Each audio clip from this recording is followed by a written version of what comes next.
Hey there, how's it going? I decided to make a follow-up video to the last video I made because it got quite a bit of attention and seemed to help a lot of people.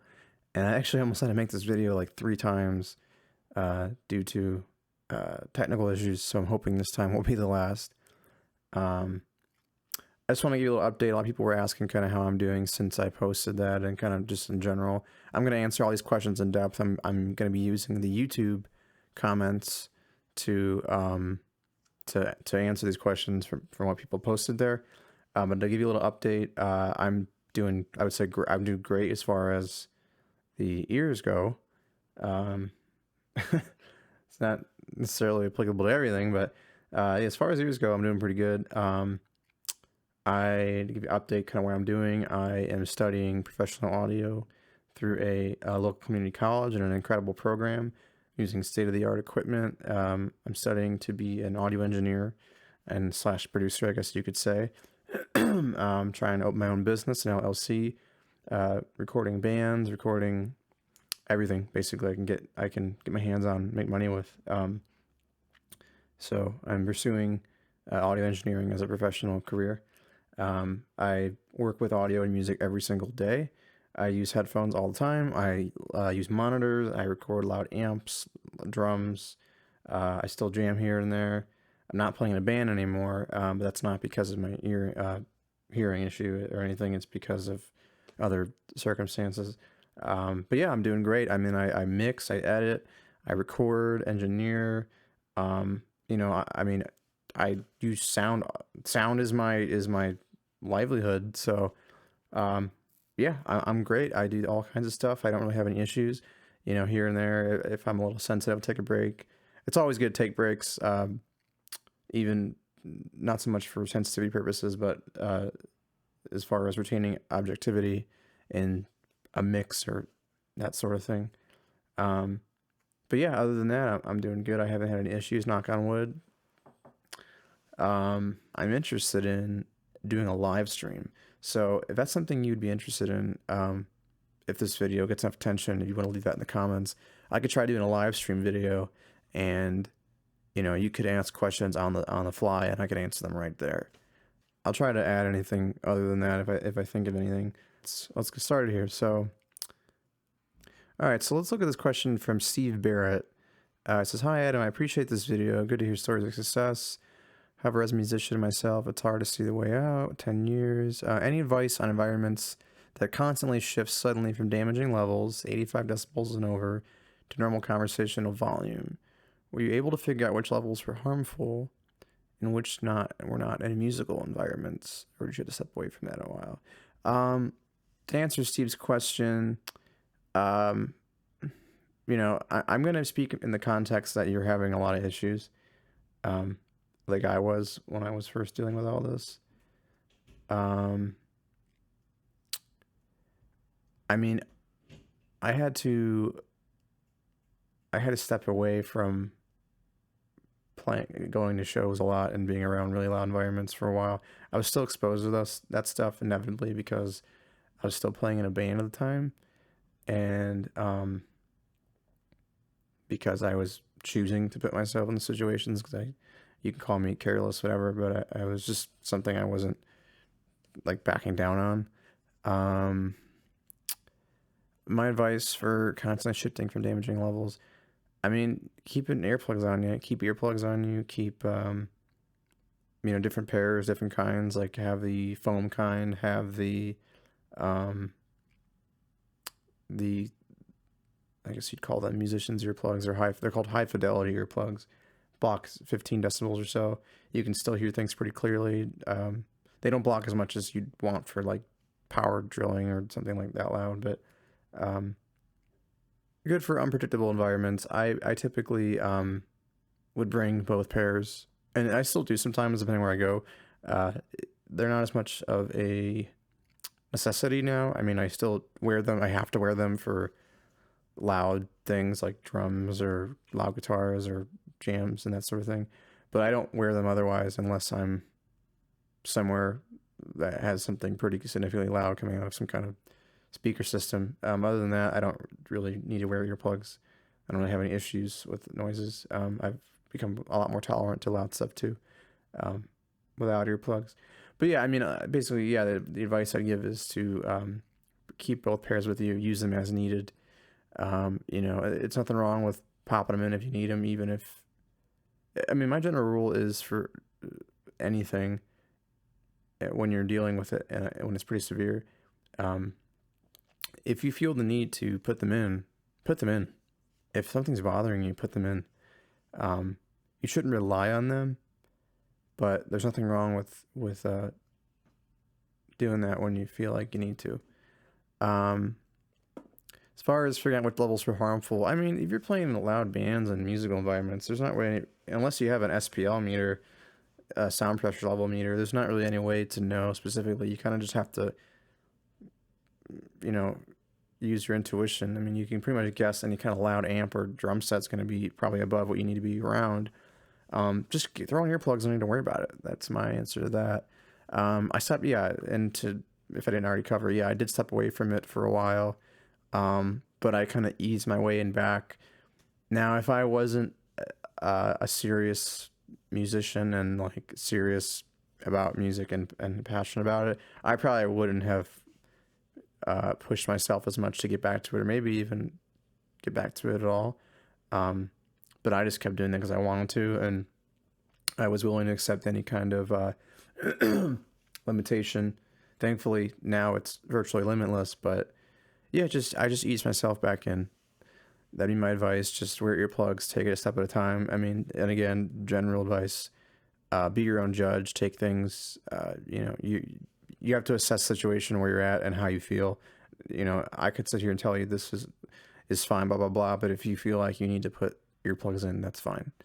But just to note again, that I mentioned in the first video, no sounds below 85 decibels. Basically, in layman's terms, no sounds that are normal sounds like conversational volume or, you know, cars outside, anything that, even if it's something that bothers you, it's not going to damage your hearing. It's not going to, I mean, could it irritate your sensitivity and cause a setback or worsen symptoms? Sure. Yeah, probably.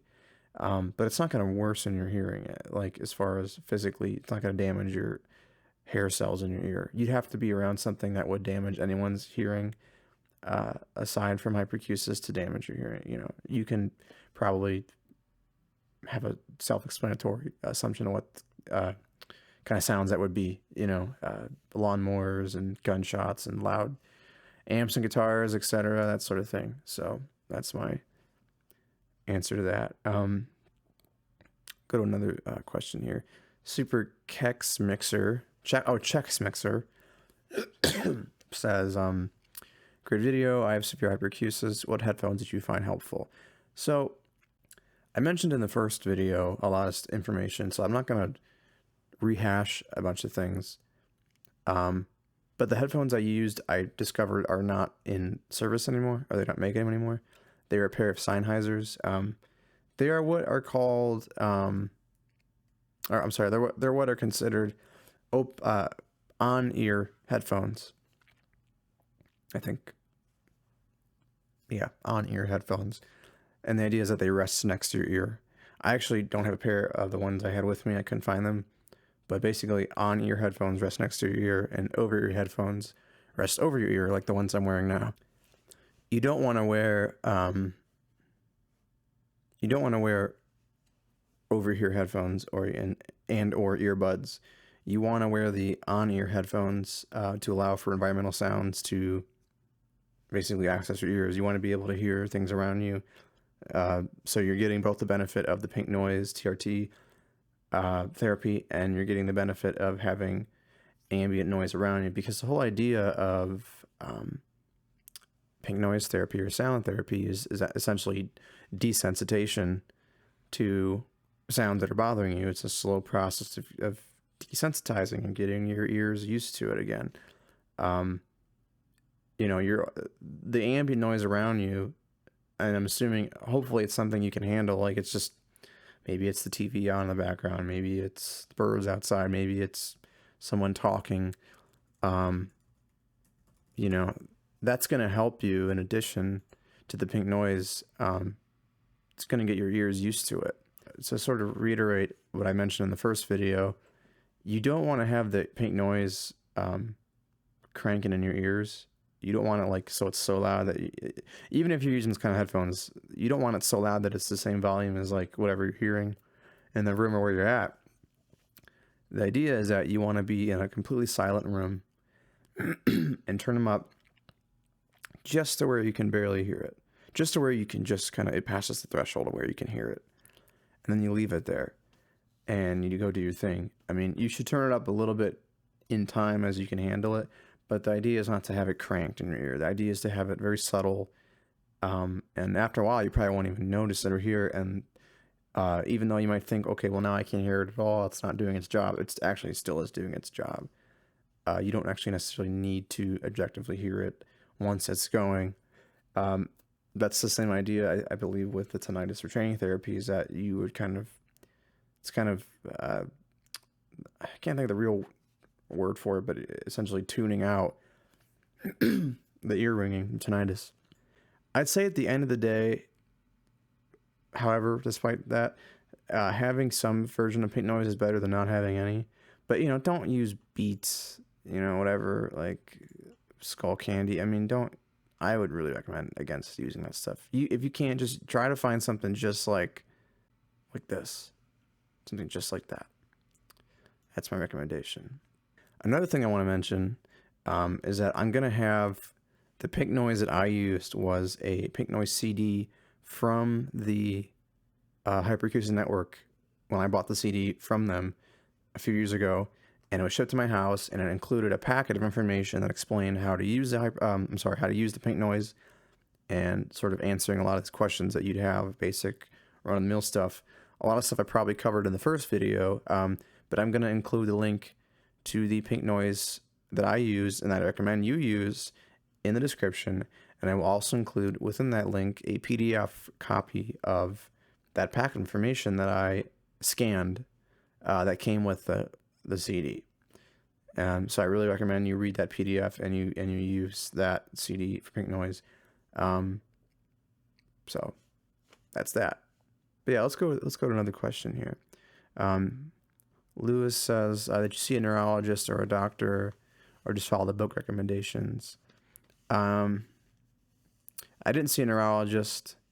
I understand that this condition can occur from head trauma and other neurological conditions. If that is relevant to you, I would say maybe rather you should go see a neurologist and have discuss that. I would suspect that a neurologist would probably see the hyperacusis more as a symptom of whatever underlying issue you have, which is unfortunate, but that symptom in itself is a condition. But yeah, it's up to you. But no, I didn't see a neurologist. I followed the book recommendations to a point. I think that book is extremely useful, and I'll also, again, leave the link to the book that I use. I recommend buying it. It's really useful. It's expensive. It's like $50, but it's essentially a academic journal, kind of simplified for, I guess, into layman's terms. Yeah, I'd use that with a grain of salt. I would take every advice with a grain of salt. I mean, I followed it more about specific stuff that related to me, as far as what kind of drugs I was taking, if I felt that was a thing, or just it's case by case. You'd have to have the book to look. But yeah, I mean, I followed it to a point. It was very helpful, but I didn't follow it like the Bible.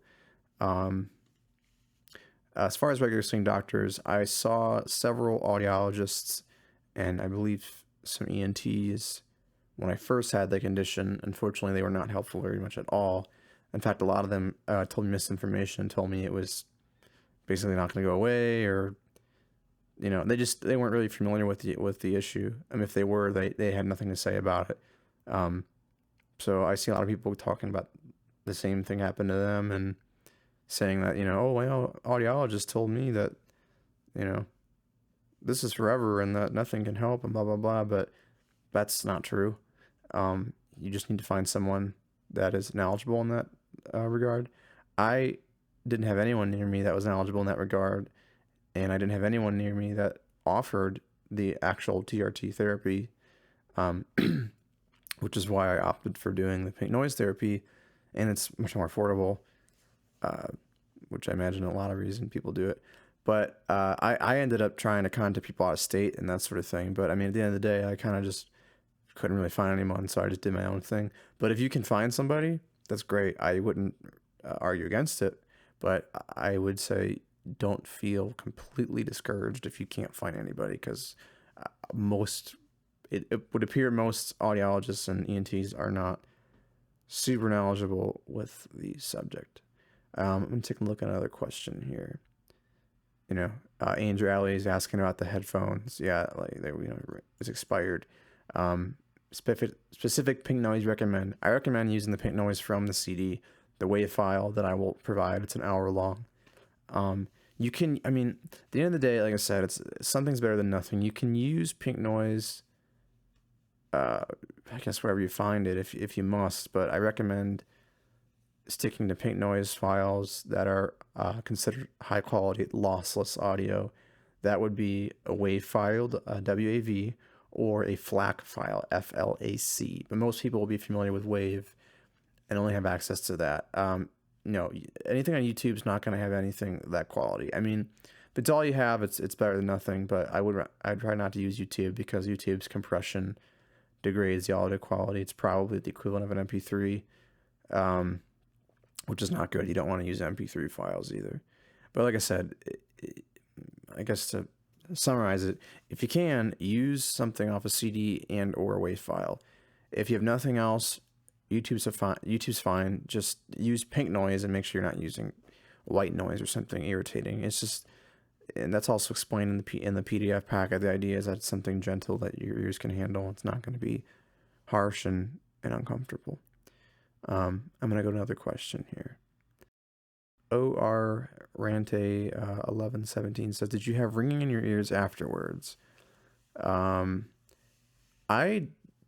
did not, and I would say I pretty much don't have tinnitus in the sense that it's a constant thing going on all the time. For me, tinnitus was more of a symptom of the hyperacusis and sensitivity. When I'd have irritation, or I'd have a setback, or I'd have something that would sort of set it off, the ringing would be associated with that, but it wasn't like a blaring ringing. It was kind of just a subtle ringing that was there, it could last for a while until things went away.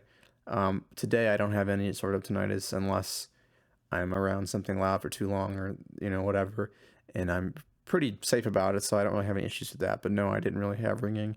I guess in this regard, it seems like he's asking more about a symptom. But yeah, it was more of a symptom than having actual tinnitus.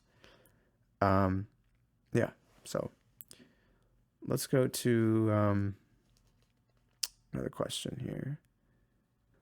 Deppy Fa says, did you feel your ears burning even in silence or just when there was sound?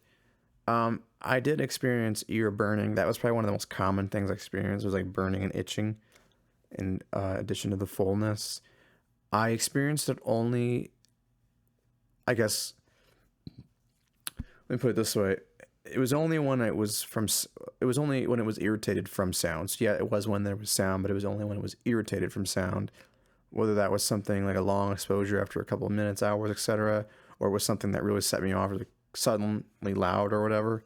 Yeah, that was one of the most common things I experienced, is burning. And even after being exposed to the sound, if I was in silence, if I was still irritated, my ears were still irritated, then I would experience burning. But that would go away with time, and that's a symptom, as many symptoms, that has gone away completely with time. So yeah, that's that. Appliance operator, I like the name, asks, did you have to wear ear protection to run water like the kitchen faucet or taking a shower? I have so much pain with those sounds. I have to wear earplugs in my mouth. At first those sounds did bother me. A lot of sounds bothered me. Even just being in the car with the windows up bothered me. But it wasn't enough. I felt like I needed to wear earplugs.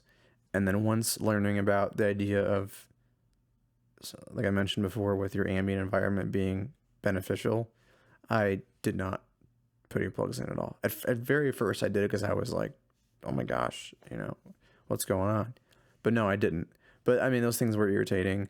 Um, like I said, I mean, if you feel like it's bad, it's severe enough that you need to wear earplugs, go ahead if it's going to prevent irritation. I mean, you don't want to push yourself too hard, but sometimes it's okay to push yourself a little bit here and there. I think it is healthy. Again, you be the judge. It's your ears, your body. You gotta just take it one step at a time. But I would hope that with time that you would get a little bit of tolerance to those sounds with a long time. And again, I'm not going to rehash what I explained in the first video, but remember to keep in mind what I mentioned about misophonia and the aversion to sound and it's a better way to explain that. The sort of like psychological response to sound in a negative way. You're used to hearing sound and you're used to associating sound now with causing pain. So you have this negative association with sound, and that's going to play into negative thoughts and feelings and how you process that. You have to try to put that bias aside, because if you get too wrapped up in that, you know, it's easy to sort of like trick yourself into thinking that you're in pain when really it's more like aversion. And I use misophonia because misophonia is a concept that people without hearing sensitivities experience, in that they get really frustrated or just flustered with sounds like lip smacking or I don't know, like people chewing or dogs barking, whatever, you know, and it's basically an emotional response to sound. Now, in your case or our case with sensitivity, that emotional response comes from an association with pain and irritation. But for others, it's more just like, I can't stand the sound. It's making me want to punch a wall. That is misophonia. That's something that takes time to understand, especially with the sensitivity. But, you know, the best example I use, and I think I said in the first video, was there was a time when I was dealing with mine where I felt like I could be around, like, I don't know, a loud kitchen. But when I tried to listen to music, I felt like I was having pain. And I had to stop myself and recognize, like, well, as far as actual decibels, the kitchen's way louder than the music I'm listening to quietly in my car or wherever I was. And I had to try to make that connection, like, okay, if I can be around dishes and loud banging, why can't I be around this music? And that's when I figured it out. I was having an emotional response to it because I love music, I'm a musician, I'm afraid of losing that, blah, blah, blah, blah. You know, you connect the dots there. I was having an emotional reaction to that music. In this case, it was like a fear or an aversion to it. And that's where when I realized that, with time, I was able to get over that hump. That is what I recommend to do, is to try to, when you can, kind of, again, you have to, a lot of stuff you have to figure out on your own. It's a long learning process. It's not going to happen overnight. You know, I could talk till I was blue in the face about it all, but you have to just figure that out for yourself. But just keep that in mind. I would suspect with appliance operator that might be happening, but I'm not going to doubt that it could be completely physical. I understand that's very possible. I'm going to answer this question real quick by Chad that says, you bought good headphones per se. What are your thoughts on using quality earbuds? My answer to that, again, is going to be, it's better than nothing, but you don't want to use earbuds mostly because the principle of wanting to have that outside sound still around. I knew someone or talked to somebody that did use earbuds for the pink noise and helped them. I think in that regard, having that sound therapy is beneficial. So I don't think like using earbuds is bad in that regard, but I would opt against any kind of headphones other than on-ear headphones that rest next to your ear, not over them or in them, for the reason of ambient sound. So that's my answer to that. Super Hex Mixer again asks, did you have any hearing distortion while you had hyperacusis? If so, is that healed now? Yes, I did. That was something that wasn't as common, but it seemed to happen more with pretty extreme irritation, or when I was going on a bend of being irritated over and over. Yeah, it almost sounded like crinkling in your ear or something. It was really scary and not fun. It wasn't anything too severe, but yeah, it was something I would experience, like distortion in your ear. That went away with time as the other symptoms. That is healed now. Yeah, I haven't experienced that in a long time. Thank God. Again, I'm gonna knock on wood again over here. And I want to touch on this question by Caleb, and says, do you think pink noise CD is more effective than an MP3 track? And that goes back into the quality. Yeah, because a WAV file is the best quality you're going to want to use. A CD is just below a WAV file, and MP3 is below a CD. So MP3 is the lowest of the totem pole when it comes to audio quality in that context. The pink noise CD is fine if you want to listen to a CD player. I would just assume that nowadays using a WAV file on your phone or iPod or whatever is more convenient than using a CD player. But that's fine. I mean, and the thing is too, you can use speakers if you want. It's just with speakers, you're kind of bound to where the speakers are. With headphones, you can take them wherever. Yeah. So, Mark S asks, have you ever been on SSRIs? I'm asking because my symptoms started after discontinuing Prozac. This is an interesting question. I just want to say my hyperacusis was purely from noise damage, from being exposed to a loud noise and probably cumulative noise over the years, playing in loud bands, that sort of thing. It was not from any kind of drug. I wasn't taking any kind of drugs other than regular asthma drugs, which are not related to that. So no. However, I have taken SSRIs. I took Prozac, and now I take what's called a Fexer. It's a SSNI.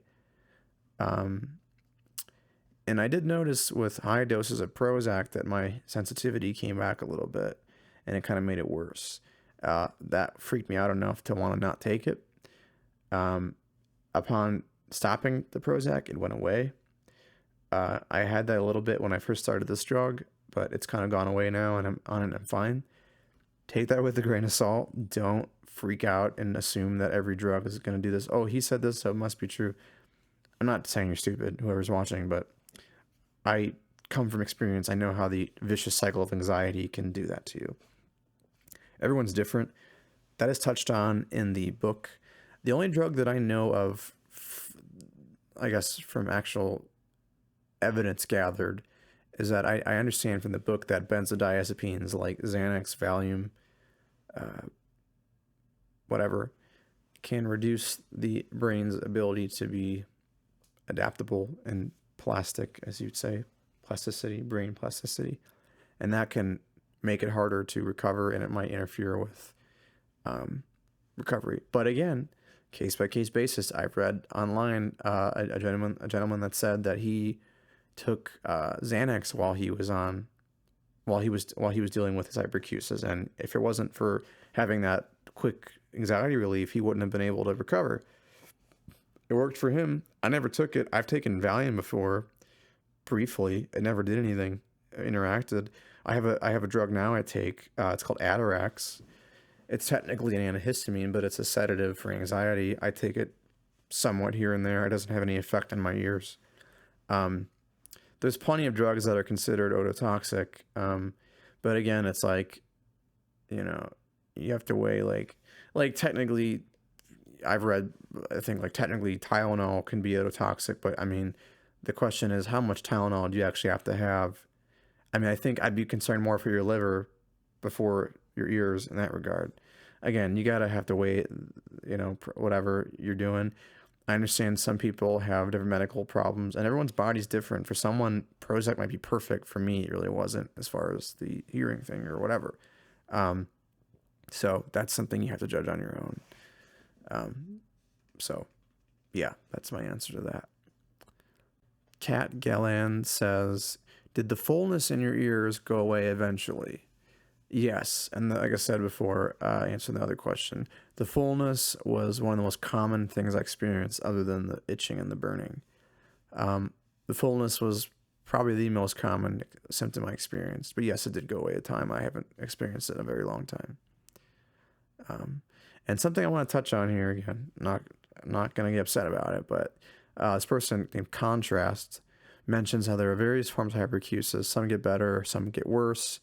more research is needed. I'm glad you receive benefits. More research is needed. That's true, sure.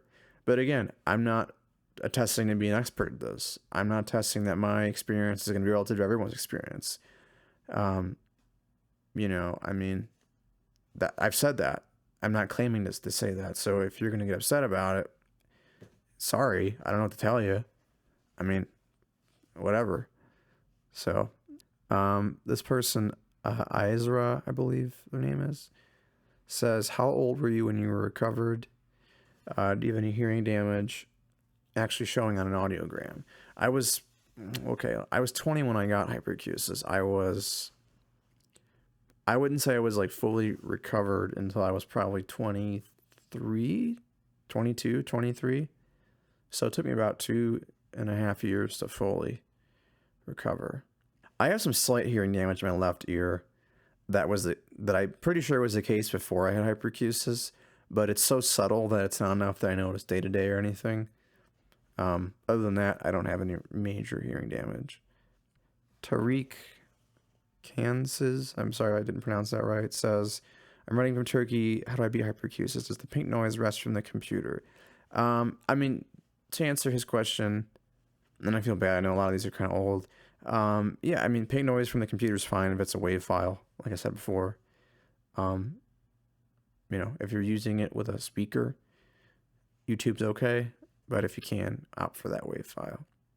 Faz Sedan, I can't pronounce that, says, how was your sleep? What did you do to help you fall asleep? My sleep was fine.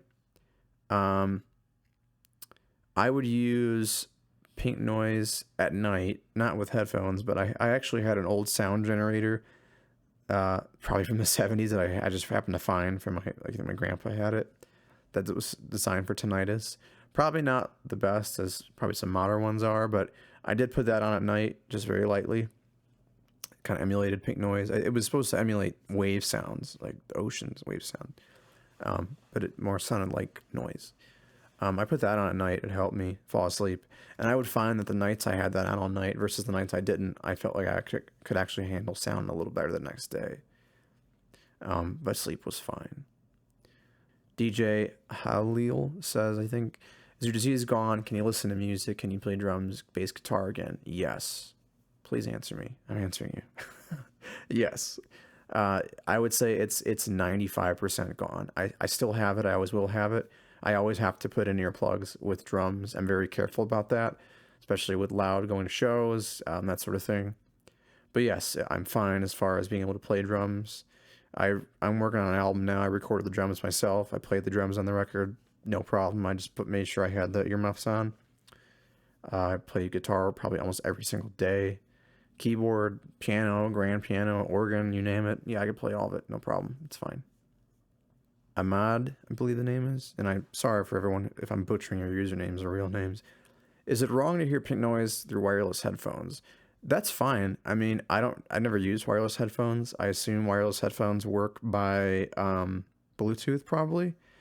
The only issue I would suspect with that is if the battery's dying, it might degrade the sound quality or it might fizz out. I don't know, but that's fine. It doesn't matter if it's wireless. Again, I would just opt for the on-ear headphones if you can get those. So Cameron Rose asks, is there such a thing as a mild hyperacusis? Absolutely there is. My ears will hurt like crazy if there's a high-pitched noise. I said ongoing noises like an alarm won't stop are unbearable. My head feels like it's vibrating. Just wondering if this is hyperacusis because I can't think I got it. Yeah, I mean, that sounds like hyperacusis, unfortunately. You know, some people are sensitive to different frequencies. You know, the really, really severe cases seem to be. I've heard cases that were so sensitive to like the sounds of like plosives, like S's and P's and that sort of thing, just from people talking. Mine wasn't that bad. I mean, maybe it was a little irritated, but it wasn't that bad. You know, mine was more from like really low frequencies and kind of higher up, high, mid, high frequencies that bothered me. Things like a kettle going off, or you know, a stereo with the treble cranked up or something like that. But yeah, that sounds like hyperacusis. I'm sorry to hear that that's the case. It definitely sounds not fun at all. It sounds painful. But yeah, that's a common, I mean, it sounds like it's a common issue, common pain thing. I want to comment on something here. As Sean H says, fasting is apparently good for tinnitus. It's heavily linked with anxiety. I don't have any comment as far as diet goes. I mean, I always opt for people to have a good diet. I mean, I think it helps generally with any health problem you have or ailment. I didn't notice any difference in what kind of diet I had as far as my issue. But, you know, I'm sure that probably helps to have a better diet than not. Healing and all that. Navarro Melissa says, music means everything to me. I would love to listen to it again without the pain. I completely understand how you feel. I gladly appreciate the advice. Do you still attend rock concerts? I haven't attended a concert in a while, not because of my ears, just because I'm a hermit. But yeah, I still go to rock concerts. I don't really go to stadium concerts. I think they suck, and they're shitty, and beer costs $10 and all that bullshit. But yeah, I mostly go to like little local shows and clubs and stuff like that. Yeah, I don't go as much, but yeah, I still do. It's fine. You know, interesting here. Stephen Laporte mentions being in the Navy. That's badass. Next to jets. Jeez, that's loud. Yeah, that's loud. Jets. I have never been exposed to anything that's loud as a jet. He says he has good luck taking magnesium, vitamin A. You know, like I said, I'm not gonna comment. You know, some people have mixed opinions on supplements, but I would believe plenty much that there are probably supplements that help with this. I'll let you do your own research on that. I don't have anything else to say on that. I've never taken any supplements I felt like helped me with that, but that's interesting. Satsman says, were your ears aching after a day of pink noise? I'm doing TRT, and at the end of the day, my ears feel sore and the soreness subsides and I wake up. I'm torn between desensitizing and keeping the tinnitus from getting worse and hyperacusis. I think that's totally normal. I mean, that's in the packet mentioned. You know, you don't need to do it all day, every day. I mean, just like anything else, you be the judge. Do as much as you can handle it. I mean, when I first started the pink noise, I did it probably for like 20 minutes a day or something. And then the next day, maybe I did it for more. And then eventually it was an hour a day. I mean, when I was doing it, for the most part, I was doing it all day, every day. But yeah, I mean, that's normal. It's normal to be a little irritated from it. It's expected. Hopefully that will improve with time with your tolerance. But yeah, like I said, you know, you be the judge of how much you can do it. Again, touching on this comment from Contrast, telling me I think you got it all wrong, blah blah blah. Hey buddy, you know, I'm just telling my experience. You know, take it with a grain of salt. I'm not proving to be an expert. So, you know, that's all I'm going to say about that. And then it looks like the last question I have here for the video is from Jacob. It says, I'm 21. I've been dealing from hyperacusis. I've been to a TRT clinic, but the doctor was unprofessional. Sorry to hear that. That's not an uncommon thing. A lot of doctors suck. I'll take a look into the CD from hyperacusis.net. Definitely do that. I was just wondering if you followed a structured plan with increasing the volume bi-weekly, monthly, etc. Did you wear the headphones outside or only when you were at home? It's a great question. Like I said before, I wore them basically everywhere I went. I wore them in my house, at work when I was allowed to. I worked in an office. Going to the grocery store, in the car, taking a dump. I mean, I wore it everywhere, all the time. But, you know, that goes back to the last question I answered. You know, you can wear it as much as you feel like you need to or as you can handle. I think the more you wear it as much as possible is the most helpful. But you know, just do as much as you can. That's my answer to that. Another thing I want to touch on before I end the video is I am not going to dismiss the possibility of time helping with this. I may have answered this in the last video, whatever. I think to some degree time did help me just in general.